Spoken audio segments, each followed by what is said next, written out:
Egypt के pyramids को जिन्होंने भी बनाया था, आपको ये बात जानकर हैरत होगी कि उनको कैसे भी करके हमारे अर्थ का एक्यूरेट साइज मालूम था। जी हाँ, आपने बिल्कुल सही सुना। ये कोई हवाई बात नहीं है, बल्कि पिरामिड की साइज को केयरफुली देखने और समझने पर मालूम पड़ता है कि इसको बनाने वाले 4500 साल या उससे भी पहले अर्थ के एक्यूरेट साइज से अच्छी तरह वाकिफ थे। नाजरीन, इजिप्ट के पिरामिड्स के बारे में हम जितना ज्यादा जानने की कोशिश करते हैं, उतना ही इसमें उलझते जाते हैं। इस बात में कोई शक नहीं है कि इजिप्ट बेशुमार मिस्ट्रीज से भरा हुआ है, जिनको आज तक इजिप्टोलॉजिस्ट जानने की कोशिश कर रहे हैं।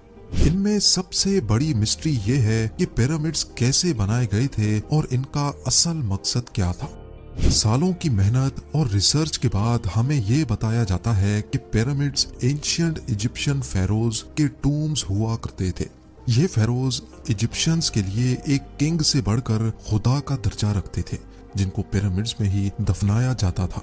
लेकिन असल में आज तक इजिप्टोलॉजिस्ट और आर्कियोलॉजिस्ट को पिरामिड्स में से किसी एक फेरो की ममी भी नहीं मिली, बल्कि कहीं भी किसी भी पिरामिड से आज तक कोई ममी मिलने का एविडेंस नहीं मिला है। हमारे पास जिस चीज का एविडेंस है वो ये है कि the great pyramid 23 lakh limestone के ब्लॉक्स की मदद से बनाया गया था। एक एक ब्लॉक करीब एक हाथी के वजन जितना भारी है। इसकी बेस तकरीबन 13 एकड़ पर फैली हुई है और इसकी हाइट 481 फीट तक। हमें यह भी देखने को मिलता है कि इन तीनों पिरामिड्स की ईस्टर्न और वेस्टर्न वॉल्स बिल्कुल सीधी नॉर्थ पोल की तरफ जाती हैं। इतने बड़े स्ट्रक्चर को हजारों साल पहले आजकल के मॉडर्न कंपास जितनी एक्यूरेसी से नॉर्थ पोल की डायरेक्शन में सीधा खड़ा किया गया था, जिसमें कोई दो राय नहीं है। ये वो सबूत है जो आज भी हमें देखने को मिलता है। सिर्फ इतना ही नहीं, बल्कि पिरामिड्स की बेस का लेवल 0.75 इंच जितना एक्यूरेट है। आप में से जो इंजीनियर हजरात हैं, उनको अच्छी तरह मालूम होगा कि 3 एकड़ जितने एरिया का इतना एक्यूरेट लेवल आजकल के मॉडर्न लेजर लेवलिंग सिस्टम के जरिए ही हासिल किया जा सकता है। हत्ता कि हमारे पास इस चीज का भी एविडेंस है कि पिरामिड की चारों साइड वॉल्स, जिनको 5 टन वजनी स्टोन ब्लॉक्स रखकर एक खास एंगल में खड़ा किया गया था, इन चारों की लंबाई एग्जैक्टली 230 मीटर्स है। अगर इन चारों में कोई डिफरेंस है तो वो 2 इंच से ज्यादा नहीं है। यानी ये वॉल्स एक दूसरे के मुकाबले में 99.98% एक्यूरेट हैं। बात अभी तक यहाँ खत्म नहीं हुई। जिन लोगों ने भी द ग्रेट पिरामिड बनाया था, उनको हजारों साल पहले भी अर्थ की साइज का अच्छी तरह इल्म था। जी हाँ, ये पॉइंट गौर से सुनिएगा। जैसा कि आपको मालूम है कि सर्दियों में दिन छोटे और रातें बड़ी हो जाती हैं, इसका बिल्कुल ही उलट गर्मियों में पाया जाता है, जिसमें रातें छोटी तो दिन बड़े हो जाते हैं। लेकिन साल में सिर्फ 2 दिन ऐसे होते हैं जिसमें रात और दिन दोनों एक जितने ही होते हैं। एक होता है 21 मार्च और दूसरा दिन होता है 22 सितंबर। इन दोनों दिनों में सूरज इक्वेटर के बिल्कुल सेंटर में होता है, जैसा कि आप इस फोटो में भी देख सकते हैं। बाय द वे, इस मोमेंट को, इस घड़ी को सोलर इक्विनॉक्स कहा जाता है। इसका मतलब ये हुआ कि इन 2 डेट्स में 12 घंटे का दिन और 12 घंटे की रात होती है। 12 घंटों को अगर सेकंड्स में कन्वर्ट किया जाए तो ये 43,200 सेकंड्स बनते हैं। अगर 43,200 को द ग्रेट पिरामिड की हाइट से मल्टीप्लाई किया जाए तो उसका जवाब आता है 6,333 किलोमीटर्स। ये उतनी ही लंबाई है जितनी अर्थ के पोलर रेडियस की है। अगर परसेंटेज में देखा जाए तो पिरामिड्स बनाने वालों की कैलकुलेशन 99.63% एक्यूरेट है। अब आप सोच रहे होंगे कि ये कोई कोइंसिडेंस है, कोई इत्तेफाक है, लेकिन पिरामिड की बेस का पेरीमीटर जो कि 0.921 किलोमीटर्स है, उसको अगर 43,200 से मल्टीप्लाई किया जाए तो जवाब आता है 39,804 किलोमीटर्स। आपको ये बात जानकर हैरत होगी कि ये सरकमफ्रेंस ऑफ अर्थ यानी अर्थ के पूरे एक गोल चक्कर के मुकाबले में 99.34% एक्यूरेट है। कोइंसिडेंस तो सिर्फ एक मर्तबा होता है, लेकिन 99% से भी ज्यादा एक्यूरेट रिजल्ट वो भी 2 मर्तबा आना हमें एक गहरी सोच में डाल देता है। कई लोगों का अभी भी मानना है कि ये महज सिर्फ एक इत्तेफाक है, लेकिन जैसा कि अभी हमने जाना कि 43,200 जिसका ताल्लुक सोलर इक्विनॉक्स से है, ये एक और जगह पर भी अपना सबूत दे रहा है। नॉर्मली देखने पर पिरामिड्स की 4 साइड्स नजर आती हैं, लेकिन असल में ये 4 नहीं बल्कि 8 हैं। जी हाँ, ये 8 साइड्स सिर्फ सोलर इक्विनॉक्स वाले दिन ही ऊपर से देखने पर नजर आती हैं। ये डिस्कवरी पहली बार 1940 में एक ब्रिटिश एयरफोर्स पायलट ने की थी, जब वो पिरामिड्स के ऊपर से गुजर रहा था। अब सवाल ये खड़ा होता है कि हजारों साल पहले पिरामिड्स बनाने वालों को अर्थ का पोलर रेडियस और इक्वेटर का सरकमफ्रेंस मालूम पड़ा, तो आखिर कैसे?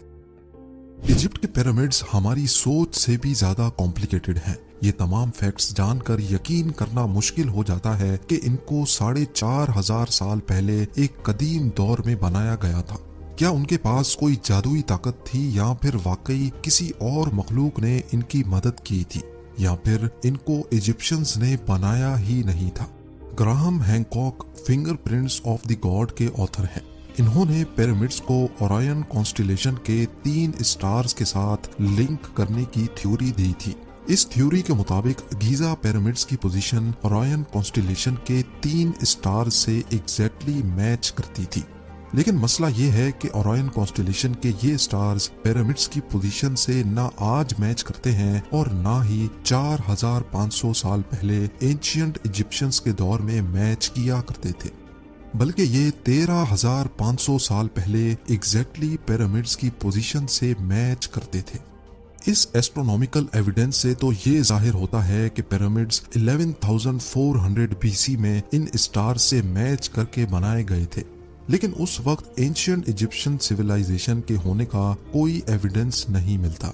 अगर आपको लगता है कि ये एस्ट्रोनॉमिकल एविडेंस कमजोर है, तो फिर इस फिजिकल एविडेंस के बारे में क्या ख्याल है? बोस्टन यूनिवर्सिटी से ताल्लुक रखने वाले प्रोफेसर रॉबर्ट स्कूच का कहना है कि गीजा प्लेटो, जो आज एक ड्राई जगह है, ये फेरोज के टाइम में भी ऐसी ही ड्राई होती थी। लेकिन लाइमस्टोन से बने 240 फीट बड़े इस स्फिंक्स पर यह इरोजन सिर्फ हवा और रेत की वजह से नहीं, बल्कि इसमें पानी का बहुत बड़ा किरदार है। ये इरोजन सिर्फ तब मुमकिन हो सकती है जब पानी यहाँ से स्पीड में गुजरा हो। इस किस्म की इरोजन हमें कई और पहाड़ों पर भी देखने को मिलती हैं, जो किसी दौर में तेज पानी की लपेट में हुआ करते थे। अगर स्फिंक्स भी एंशियंट इजिप्शियंस ने ही बनाया था, तो उसके बाद तो ये जगह आज तक खुश्क ही रही है। या कहीं इस दौर से पहले तो यहाँ पानी नहीं था? साइंस के पास इस बात का एविडेंस मौजूद है कि 9700 BC में हमारी दुनिया से आखिरी आइस एज खत्म हुई थी। ग्लेशियर्स पिघल कर पानी बन गए और समंदर का लेवल 500 फीट मजीद बढ़ गया था। इस इवेंट के दौरान अच्छा खासा पानी इस जगह से भी गुजरा था जहां आज ये स्फिंक्स मौजूद है। पिरामिड्स का अर्थ की साइज और इक्विनॉक्स के साथ कनेक्शन, इनका ट्रू नॉर्थ को फेस करना, लेजर लेवलिंग जितनी एक्यूरेसी से इसकी बेस का लेवल होना, यहाँ ममीज का ना मिलना और पिरामिड्स की वॉल का 99.98% एक्यूरेट होना, ये सब चीजें हमें इशारा देती हैं कि शायद इनको इजिप्शियंस ने नहीं बल्कि किसी ऐसी सिविलाइजेशन ने बनाया था जो पास्ट में काफी एडवांस्ड थी। ये भी हो सकता है कि इजिप्शियंस को ये पिरामिड्स बने बनाए ही मिले थे और उन्होंने इसको टेक ओवर करके अपने रिलीजन के लिए इस्तेमाल करना शुरू कर दिया। इजिप्ट में कई मकामात पर पाई जाने वाली हायरोग्लिफिक्स, जिसमें एंशियंट इजिप्शियंस ने अपनी हिस्ट्री और रिलीजन के बारे में काफी मालूमात फराहम कर रखी हैं। अफसोस इस बात का है कि इन हायरोग्लिफिक्स में भी कहीं पिरामिड की कंस्ट्रक्शन के बारे में हमें कोई इंफॉर्मेशन नहीं बताई गई। अब इन सब में कितनी सच्चाई है, जैसे जैसे साइंस तरक्की करेगी वैसे वैसे एक ना एक दिन सच सामने आ ही जाएगा।